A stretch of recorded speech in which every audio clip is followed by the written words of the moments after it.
Boa tarde, pessoal. Mais uma entrevista aqui com a Power Trades do Brasil. Antes de a gente começar a entrevista, curtam, compartilhem e comentem. Hoje temos aqui nosso entrevistado especial, Paulo Ganimi. Acho que muitos devem conhecer, né?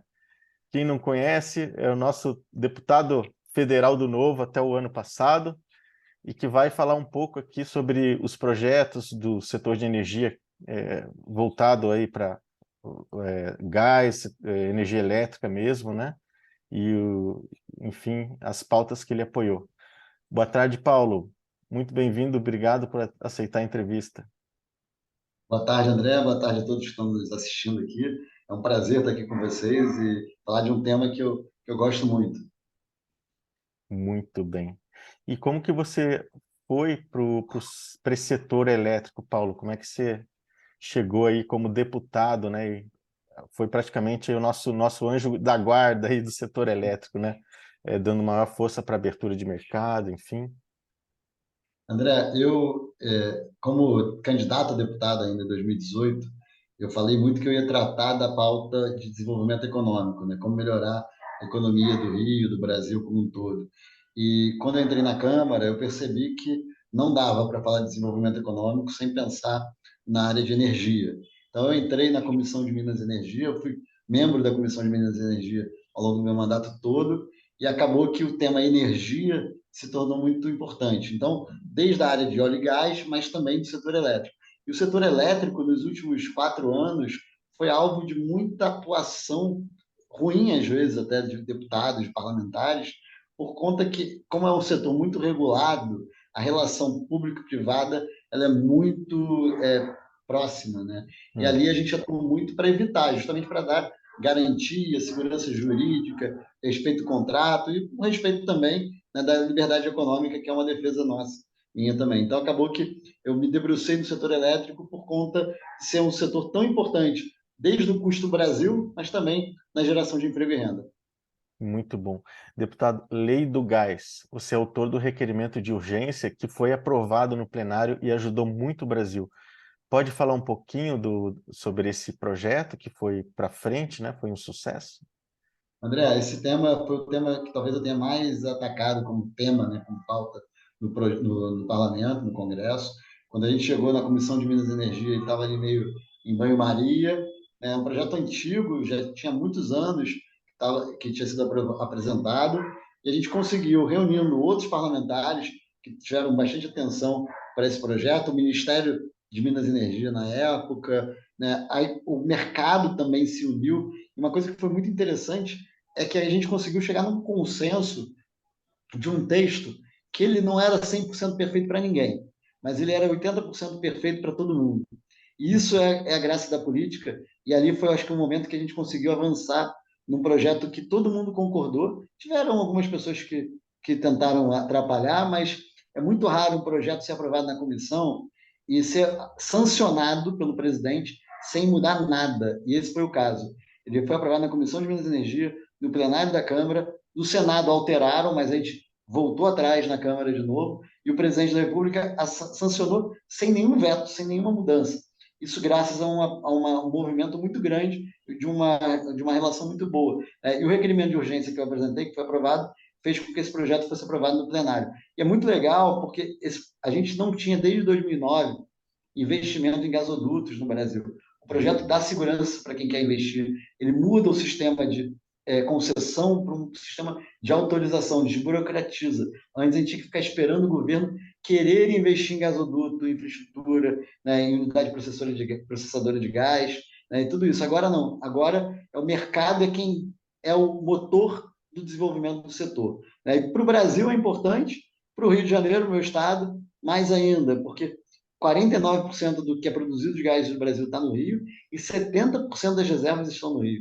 Então, é um motor ali de desenvolvimento, geração de emprego e renda no curto prazo com as obras de infraestrutura, mas também gás mais barato, energia mais barata, custo Brasil reduzido, né, para quem, tanto para o setor produtivo, que o gás também é matéria-prima, né, para a indústria química, de cerâmica e tudo mais, mas também no preço da energia. Até porque a gente entende, não o Brasil só, mas o mundo, que o gás é a energia de transição. né, que polui Uhum. menos do que o petróleo, polui um pouco mais, é claro, do que as renováveis, mas é justamente essa energia que vai permitir que o Brasil e o mundo migrem de uma energia mais concentrada em carbono para uma energia mais limpa e mais barata. Então, o gás é muito importante para o Brasil e para o mundo e para o Rio de Janeiro.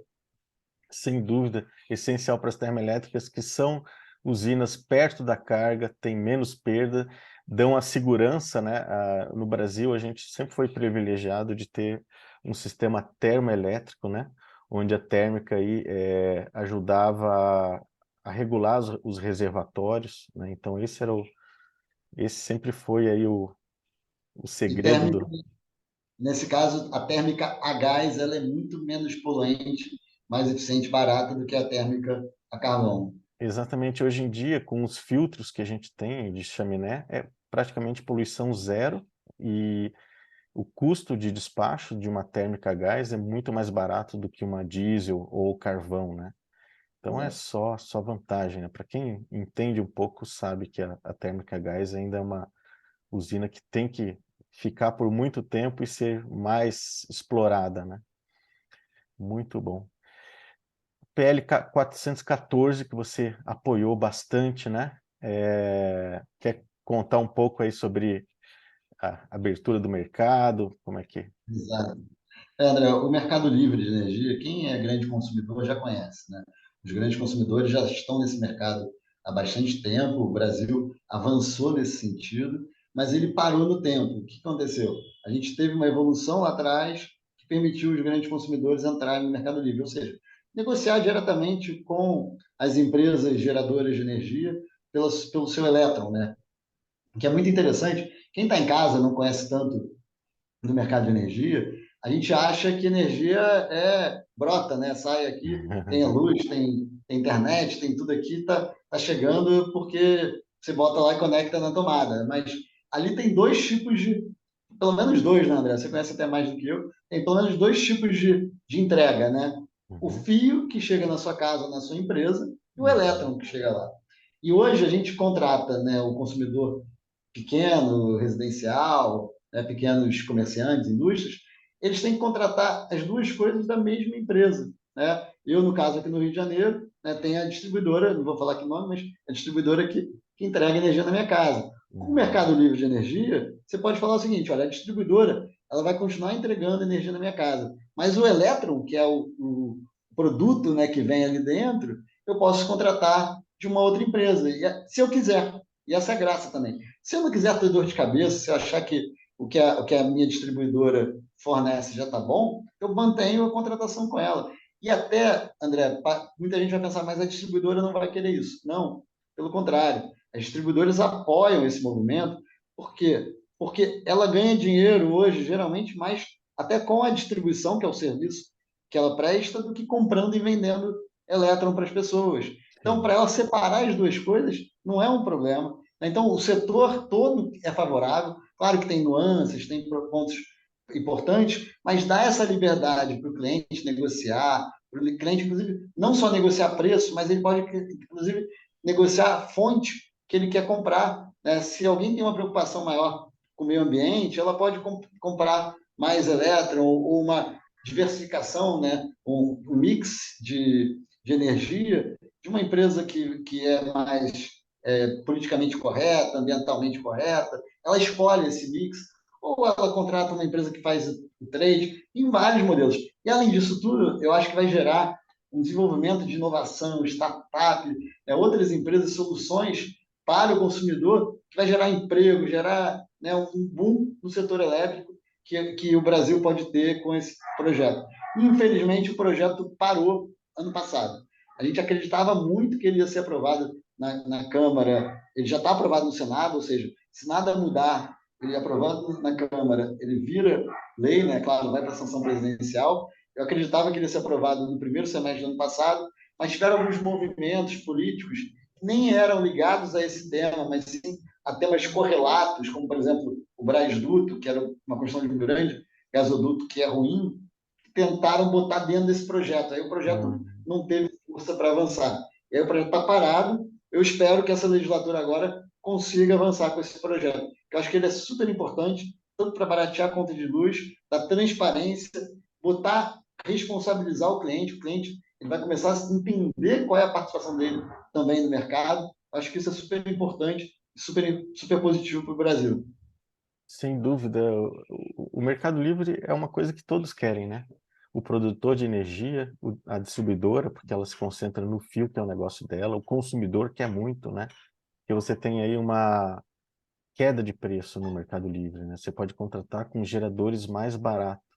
E aquela velha história, né, Paulo, que você sabe muito bem, quando a gente descentraliza as decisões e deixa para os indivíduos decidirem, né, essa possibilidade de desenvolvimento é muito maior, né? As decisões centralizadas, elas amarram muito qualquer setor da economia e da sociedade. Então, o E é um Mercado risco, Livre né? é um É um risco muito risco, grande.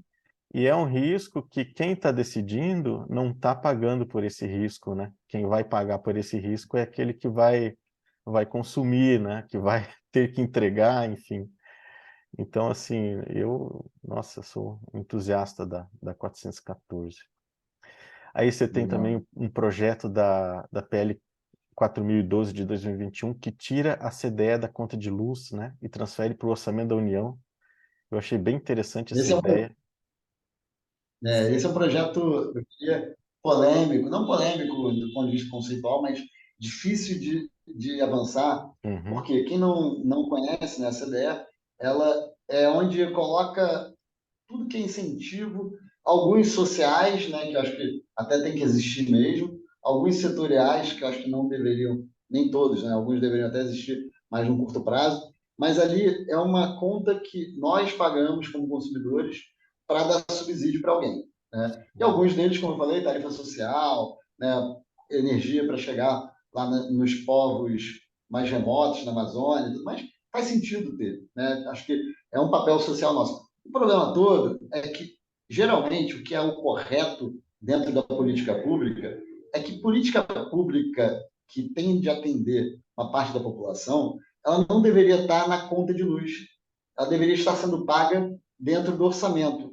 Qual é a diferença disso? No final é a mesma pessoa que vai pagar? De certa forma, sim, porque quem paga a conta de luz é também quem paga imposto. Mas a forma de pagar é diferente. Né? E a uhum, outra coisa que é importante tem a ver com o que você falou agora há pouco. Quem decide não paga a conta. E uhum, nesse caso, quem decide botar mais contas dentro da CDE são os deputados e senadores, os políticos. Quando você transfere isso para o orçamento, a grande vantagem é que, como o orçamento todo é responsabilidade do político, para ele aumentar o subsídio e aumentar a CDE, caso ela esteja no orçamento, ele tem que pensar duas vezes. Por quê? Será que tem dinheiro para isso? Eu vou poder aumentar? Ou se eu aumentar, será que eu vou ter que tirar dinheiro de outra política pública? Quando você bota na conta de luz, o político pode botar o que ele quiser ali dentro, que vai uhum, subindo, subindo, subindo, subindo, subindo. Quem paga é o consumidor. Quando você bota no imposto, há uma pressão política, há uma pressão orçamentária. Então, é diferente o conceito. Né? Não estou nem discutindo aqui, André, das coisas que não deveriam existir dentro da CDE, que aí é certo. outro conceito, né? Que é Uhum, diminuir o tamanho da CDE, que ela está muito grande, está muito inchada, tem muita coisa absurda, e a cada ano que se passa, nesses últimos 4 anos, aumentaram mais ainda a CDE, com leis absurdas, com decisões absurdas, mas se essa CDE tivesse no orçamento e não na conta de luz, o apetite político para fazer isso, eu tenho certeza que seria menor. Então, são dois movimentos que eu acho que andam em paralelo e tem que andar. Um, rever o que está dentro da CDE e tirar a CDE de dentro da conta de luz. Porque se você fizer só esse movimento de diminuir a CDE hoje, vai ter um impacto positivo. Mas vão passar 10 anos e as pessoas vão botar coisa de novo. Quando você faz as duas coisas ao mesmo tempo, esse apetite muda. Por isso a importância desse projeto, para você falar, olha, tá bom, político, quer botar mais coisa? Bote. Mas saiba que isso vai impactar o seu orçamento. Você vai ter menos dinheiro para emenda, você vai ter menos dinheiro para saúde, menos dinheiro para uhum, segurança. Quando está na CDE, o cara não está nem aí. Ele sai botando, sai botando, sai botando, sem uhum, responsabilidade nenhuma. uhum. Perfeito. Olha, muito esclarecedor. é meio que assim, meio semelhante ao imposto sobre o consumo, né? É algo meio injusto, né? Exato. E que ele aparece de uma outra maneira mesmo. Ficou bem claro mesmo. E por fim, Não. Paulo, biomassa, né? Você também, eu também sou entusiasta da biomassa, porque a gente aproveita as sobras, né? Principalmente na indústria de agro-sucaleira, né? Cana-de-açúcar, né? Se aproveita o cavaco também da indústria madeireira para gerar energia. E por incrível que pareça, né, Paulo, é menos impactante do que às vezes uma usina solar, né, que você tem todo uma mineração para fazer as placas, depois sobre as placas, embaixo delas não cresce nada, né? Ocupa aí um espaço, né? Você gostaria de trazer algo da biomassa também? Eu fui presidente, fundador da Frente Parlamentar da Bioeconomia, né? A bioeconomia, ela até é mais abrangente que a biomassa, né? Ela trata de cosméticos, de saúde, de materiais, tudo que tem de potencial no Brasil para se aproveitar da nossa biodiversidade, que é enorme, é enorme. É um tema sozinho, dá para Sim, falar aqui. sim, Agora, focado na biomassa, além do que você já falou, que eu não vou ser repetitivo, ainda tem também, né, os aterros sanitários, tem a produção de biomassa e de energia também, né, através do lixo urbano, né, através do lixo residencial, né, isso, e tudo mais. Então, é um potencial muito grande, André. muito Acho que é grande. uma coisa que a gente está investindo, a gente está vendo isso avançar no Brasil, mas ainda pode ser muito aproveitado. Ainda mais, como você bem falou, num país que o agro é tão forte, tão relevante, né, isso tem que ser algo priorizado, prioritário para o Brasil Sim, avançar. perfeito. Paulo, excelente. Agradeço muito pela entrevista. Ficamos em contato, pessoal. Curtam, compartilhem, comentem. Um abraço, Paulo. Até Um mais. abraço, um abraço a todos. Obrigado. Tchau, tchau. Obrigado, tchau.